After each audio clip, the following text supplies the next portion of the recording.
Hi, this is Gary Cato with Project SOS, and I'm very proud to sponsor this episode of Salute. We hope you enjoy it.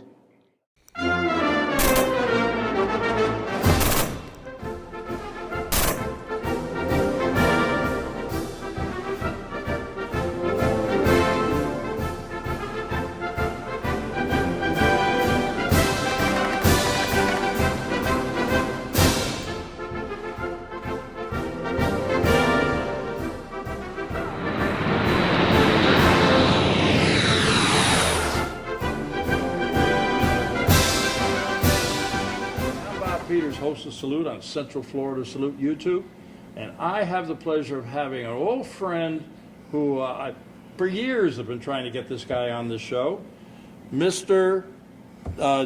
Dan, because I always know you as Chief, so it's Dan Dixon, United States Air Force retired. I want to welcome you to Salute, sir. Oh, thank you, Bob. And Thank you. if you would, kind of give us a little background. Where were you originally from? Originally, I'm from northern Minnesota. Minnesota? And my wife and I were neighbors up there. And I went in the service, and when I came back home on original leave out of basic training, we got married, and we're together 54 years later. So it worked out all right, I guess. I gotta meet her. Yeah, she's a wonderful lady. She put up with me. That's what I said. I got to meet her. So that's where I'm from. I haven't been back very often because I spent 21 and a half years in the Air Force active duty, and then, of course, 16 years here in Leesburg as the ROTC. We've got quite a bit to talk about with your service and everything. You met, was she a high school sweetheart, or? She was my the neighbor farm girl. The neighbor farm girl. Yeah, very next farm down the road. We rode the same school bus. We started going together as a junior in high school. Wow. And, of course, ended up getting married. You didn't get married prior to going into service, or did you? Right after basic training. Right after basic Right training. after basic. You said, I ain't going to let this one get away, right? Well, yeah, I guess that was it. Yeah. Your wife will be watching this, so you better say that. Yeah. No, she's a wonderful lady. We raised 13 children. We had 8 foster children full time, and then we had 5 of our own, one of those which was adopted through the foster care program. So. Oh, you got a big heart, my friend. Well, I love kids. Yeah, I had a couple foster brothers too, but this is not about me. This is about you. And so you got married right after basic, and we went shipped out? I did. And I was home for just a couple of weeks, and I got moved to Scott Air Force Base in Illinois.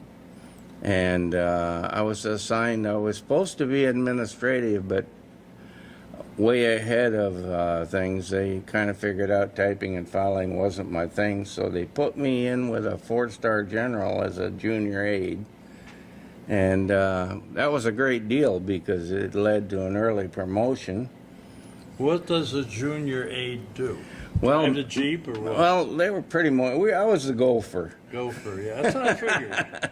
So he come in one day, and it was General Estes. He 4-star general, and he said, "Did you get promoted to Airman Second today?" And I said, "No, sir. I don't believe I'm eligible." And he said, "Just a minute." He picked up the phone and called the personnel and said, "Congratulations. You're now an Airman Second." I said, "Thank you very much, sir." Well, I met the wrong guys when I was in. So I was in what was called protocol, and then from there, of course, they shipped me to Da Nang, Vietnam. And the reason I'd gone in Air Force was I was being a little chicken-hearted, but I really didn't want to go to Vietnam. So along with a lot of other people, my draft number was coming up, so I thought I'd beat the system and run down to the Air Force recruiter, and of course that didn't go according to Well, you plan. knew if you got drafted, it's automatically you were going to go like in the Army. Yeah, automatically absolutely. you were going to Vietnam. Yes. So if you enlisted, you had a much better chance, no matter what branch. That's right. You know, but you wound up there. What were you doing over there? Well, again, I was sent over under the administrative field, but they moved me quite fast to an additional duty of chemical warfare. And that's kind of a nasty sounding job, and it really was a nasty job. Our job was to clean up chemical spills. When bombs blew up chemicals and things, we had to go in and clean it up, and we were involved with helping deliver a lot of the chemicals in the field, and it was a hot, nasty job, and I wasn't as trained as I probably could have been. I know where this is going, because I know you must have gotten sick, right? Yeah, I got quite ill from it. Agent Orange, as everybody knows, has been so it's been quite a battle throughout my life dealing with that. So I've been involved. Doctors claim my heart had stopped a couple times. They claimed it was from that. I've had cancer twice, and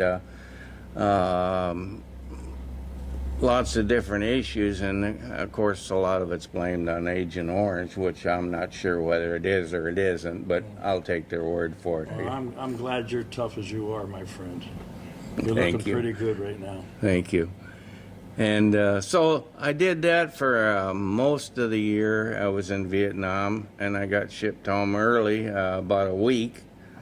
I spent about 13 months over there at Da Nang, and Air Force has a program that they call them campaigns and not missions. Yeah, it's true. Yeah. So I got to look on my record not too long ago, as a matter of fact. I had 33 missions or campaigns over there while I was there. So there was a pretty active time period, 1968, 69, and 70, or January 70 we got back. So yeah, those were the big years. yeah, that was kind of busy times. Yeah. So fortunately, the good Lord smiled on me, and I got home all right, and everything worked out from there. And then Just did that one time you went over there? I went one time. That was more than enough. Yeah, Thank you. I know, yeah.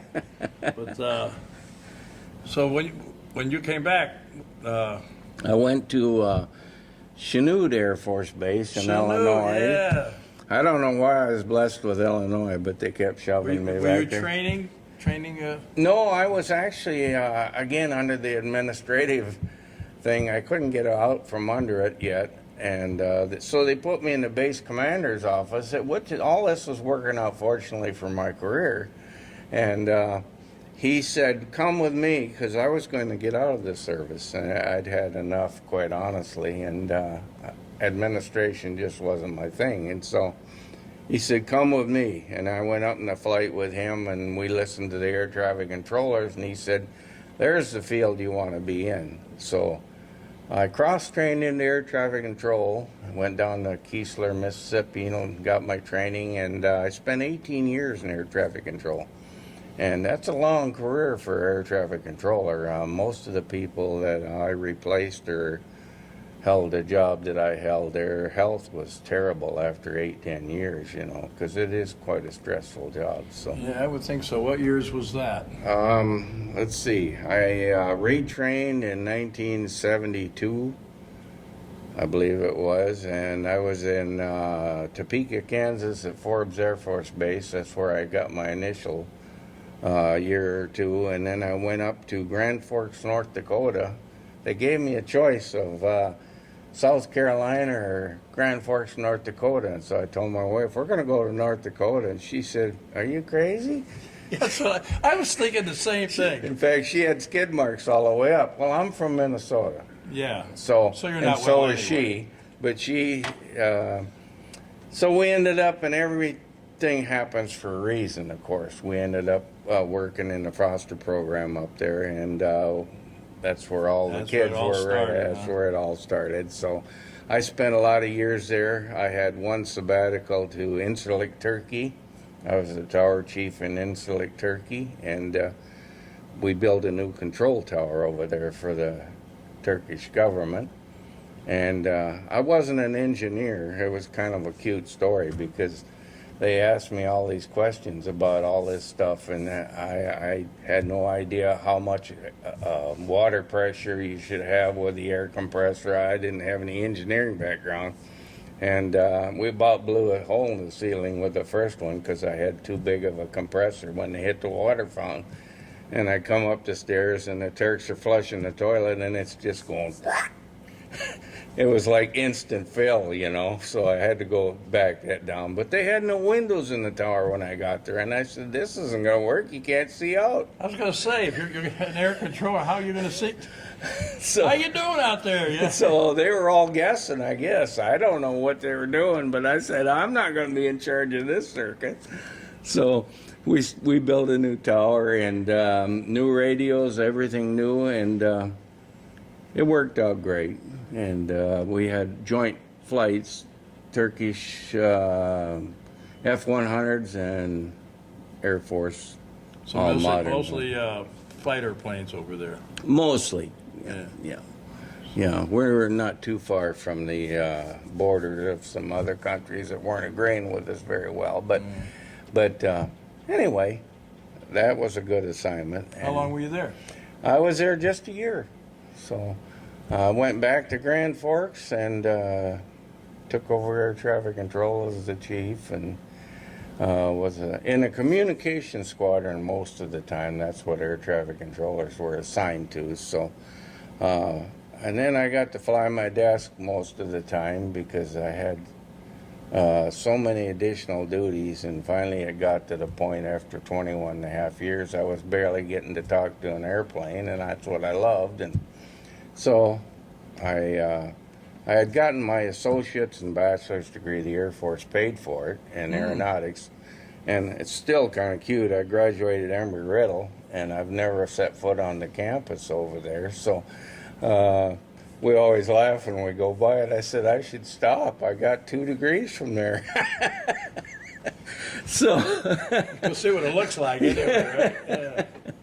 Yeah. So anyhow, I retired, and I went into, of all things, managing a car dealership.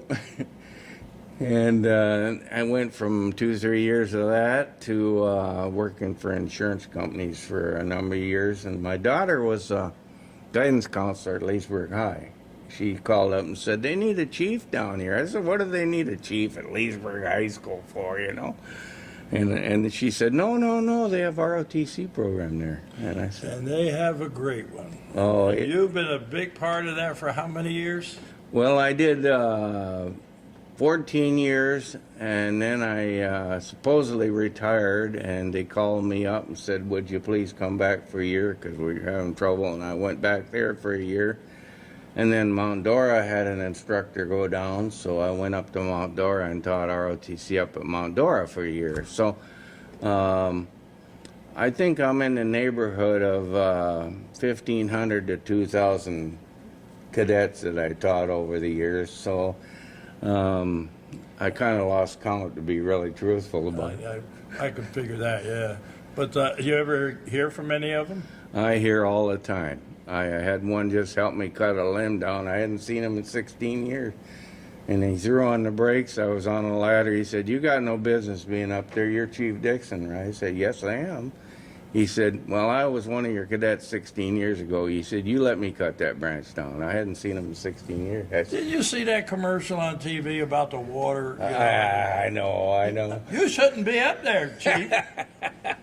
But anyhow, I work with a couple of my former drill team people and my cadets in the youth program in Leesburg.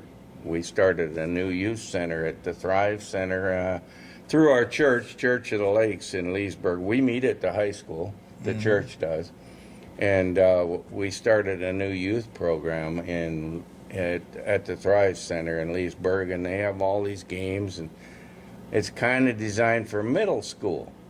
And we get about 25, 30, 35 kids after school come down, and it gives them a place to go, either from the high school or the junior high schools. And we have all kinds of games, and we organize games. And You know, I know you're proud of your service, but I know you're even more proud of the ROTC program and some of the things you've done. That drill team, I did see your drill team a few years back. Things kind of slowed down because of COVID, right? correct, yeah. But hopefully they're going to get back up and moving.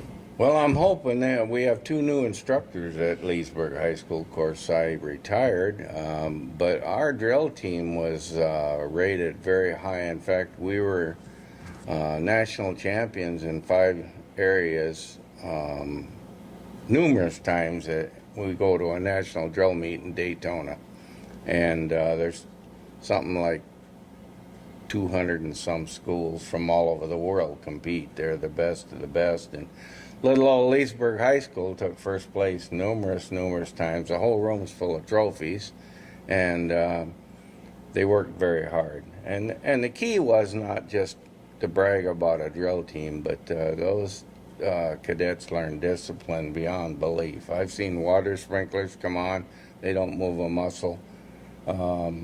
They're just phenomenal. And they do the table too, right? They do the honor at the table, and just tons of things. We're involved with the flags and the wreaths, and of course, I don't know what the new instructors got in mind, but from what I'm hearing, it's even better. I got a feeling you're going to somehow be there. You've been there forever. You're going to be part of it. And I told you, when you see this show, in the beginning of our shows for Central Florida Salute, you'll see some kids because my partner, Sue, put together the intro for the show, and we pan all the students at the Lone Oak Cemetery that were there one year. Right. So there's a lot of your old students there. There's lots of them, and many have gone on to great things. And many of them have been honored and held high positions, and many, not many, but some have gave their life for their country, and that's unfortunate. It's really a hard time for me because I teach them for 4 years, and I had them, and that makes it tough on me. And we have 2 Gold Star parents here that you know very well, the Bachs. Absolutely. Michael Bach was killed over there in Afghanistan, and so we're very fortunate they're on our Veterans Committee here. Absolutely, yeah, they're wonderful people. They certainly are. And they have a plaque at the football field. Yes, we actually had a ceremony there we put up for him, and there's a stone there that we did in a dedication because, like I said, he was a flight commander of mine when I first started there. So, I guess there's so many that I can't even remember. But they all remember you, Chief. They know me. I hear it. It sounds like a bird when I go for a walk in my neighborhood. Chief, and I'm thinking, wow. See, I've known Who are you? I've known you for years too, but I never knew your first name till today. It's always Chief. Hey, They Chief. didn't at the high school. If you asked for me by name, they didn't know who you were talking about. Speaking of it, your involvement with the ROTC, there is one program you did. I covered it a little bit of it when I was with Lakefront TV. You want to talk about that one? You know what I'm talking about. Absolutely. The Korean War veterans, is that the one that you're discussing? Sir. Chapter Yeah. 169. And great bunch. I got to know those veterans very well. In fact, they put a nice little stone brick, a couple of them for me in Leesburg there at the memorial in the park. But they were phenomenal guys, still are, and they came to me with an issue that the Rainbow Coalition was living in the woods in Ocala. So I learned over the years that if I motivate high school kids, they can move a mountain. And those little characters got together and they held so many car washes. I don't think there was a car in Leesburg that got untouched. But between them and the Korean War veterans, we raised almost $50,000 to help those people. And not only that, we had a half truckload of equipment for crippled veterans.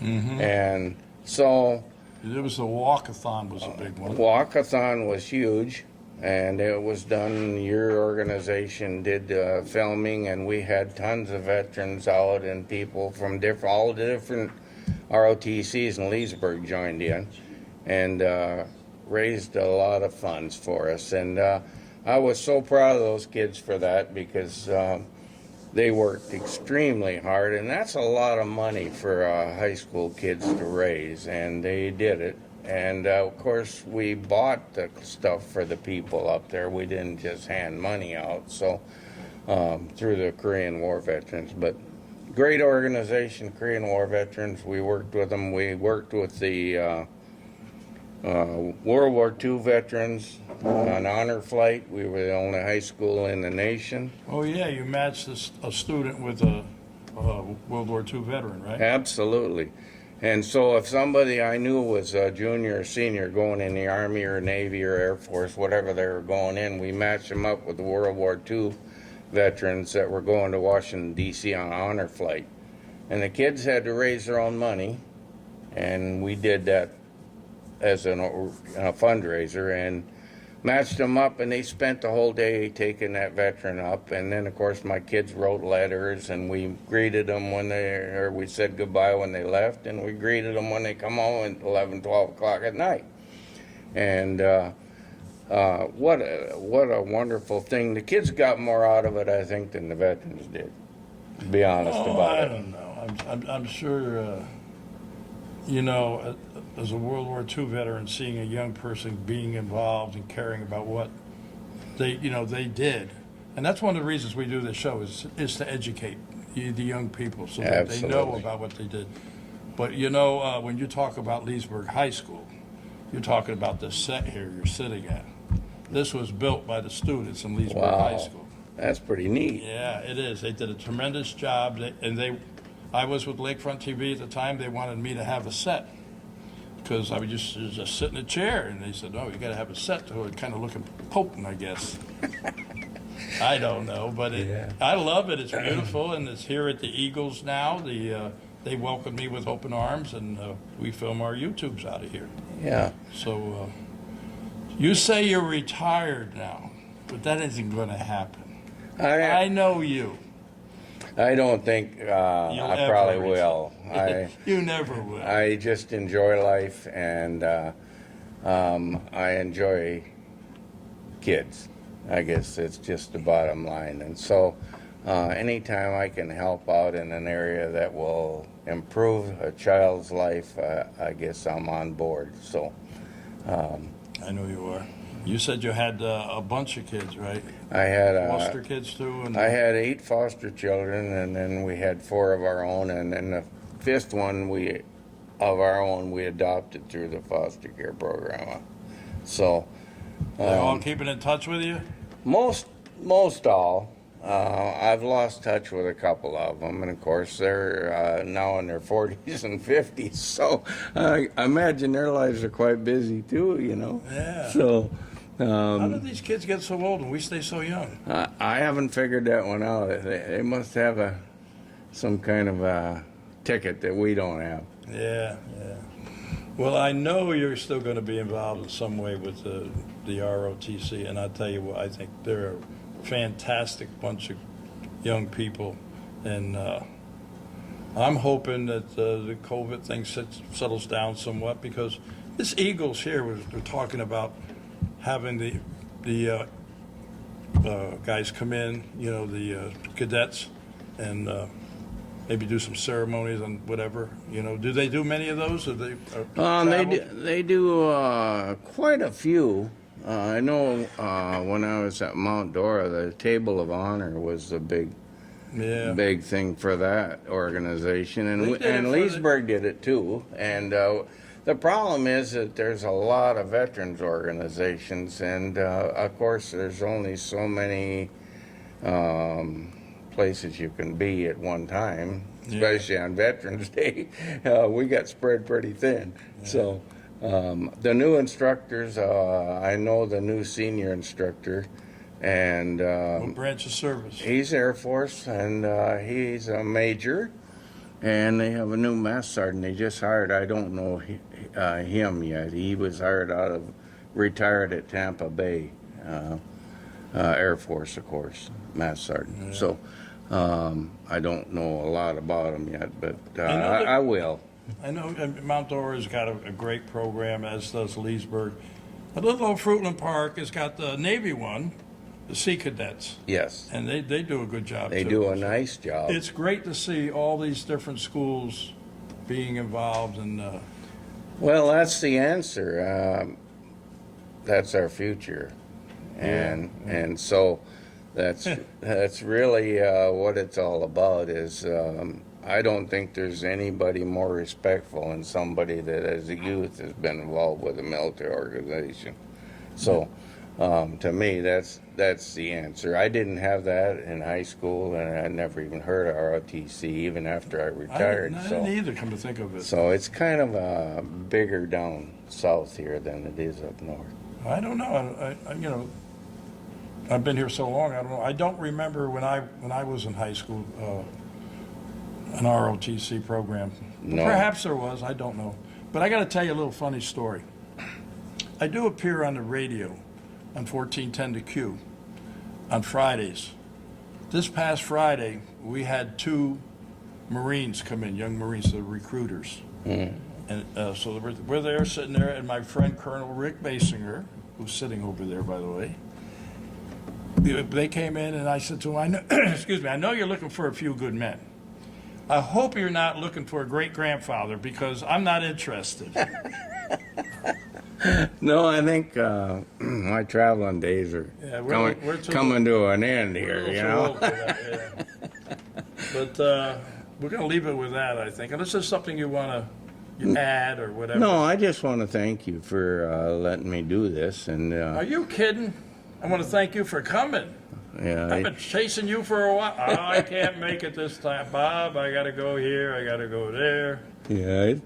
yeah, life stays busy, and that's okay with me. That's right. You got to keep moving. Yep, thank you. And with that, we're going to say goodbye. Now, All right.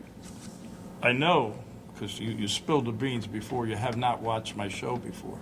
So you're going to have to follow me on this one. All right. You ready? Yeah. To all our veterans out there, our active military and their families, we salute you for all you do. Till next time. Thanks, Chief. Thank you.